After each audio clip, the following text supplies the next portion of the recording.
describe him to me. And Muslims, look at the description of your Rasul. And for some, this would be the first time you hear what your Prophet looked like. I saw a man of striking appearance. ظاهر الوضاء أبلج الوجه, radiant face, حسن الخلق, beautifully created. لم تعبه الثجلة, his belly wasn't protruding.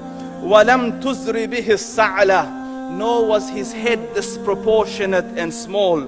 وسيم قسيم, proportionate and delicate, finely made, a specimen of a creation. في عينيه دعج, in his eyes there was a contrast. The dark was immensely dark, the white was excessively white. وفي أشفاره وطف, and his eyelashes were long. وفي صوته صهل, and in his voice was a natural echo. وفي عنقه سطع, and his neck was elegantly long. وفي لحيته كثاثة, his beard was full and thick. أزج أقرن, his eyebrows were arched, but they were not joint, it was separated. In summit فعليه الوقار, when he was silent, dignity covered him. وإن تكلم سماه وعلاه البهاء, and when he spoke it was audible and clear, almost commanding and overtaking.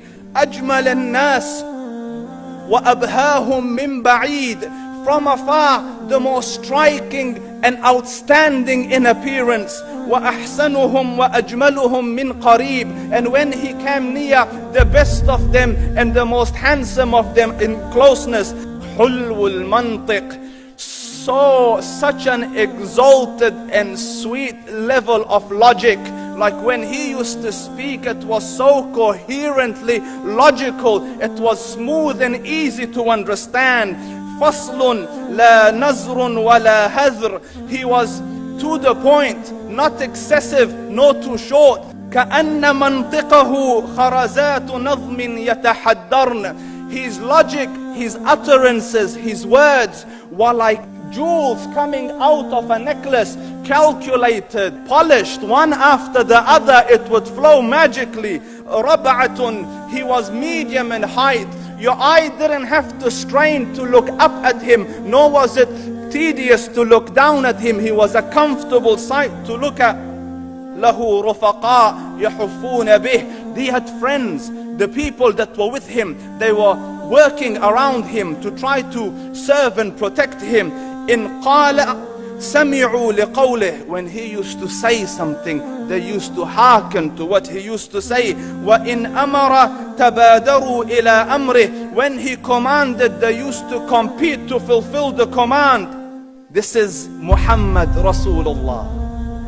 This is Muhammad Rasulullah. Anas ibn Malik says, he says, I came out one night,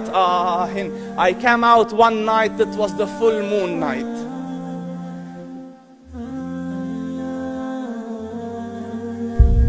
And I looked at the moon, and in the desert, understand, the moon is an awesome sight.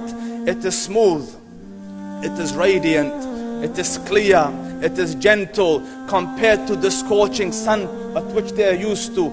So the moon was the epitome of beauty. So he says, I came out at a full moon night and I looked at the moon and I saw it beautiful, handsome. So I said, let me go see if the moon is more handsome or my Prophet is more handsome. Let me see if that is more beautiful or the Prophet is more beautiful. So I went and I saw him standing afar. So I looked at his face and I looked at the moon, and I looked at his face, and I looked at the moon, and I looked at his face, and I looked at the moon, and he said, Wallahi, he was more handsome than the moon in its entirety. That is just the look of your Rasul.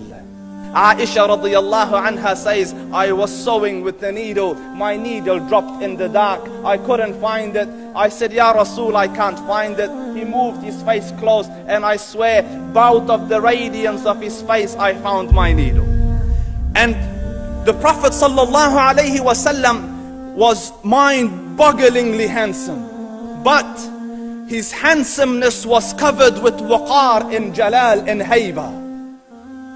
The Sahaba say, when we used to sit at his feet, two feelings conflicting would come on the heart. The first one, you wanted to look at him. You wanted to behold the majesty of his face.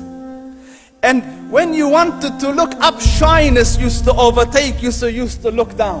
Amr ibn al-As says, I sat with him many times, but if you ask me to describe his face, I can't describe it. I wouldn't be able to look up to him ijlalan wa ta'zeeman. I couldn't look up at him. And that is why he didn't have the problems that Yusuf alayhi salam had. Because it was difficult to penetrate the awe and the splendor of the Rasul.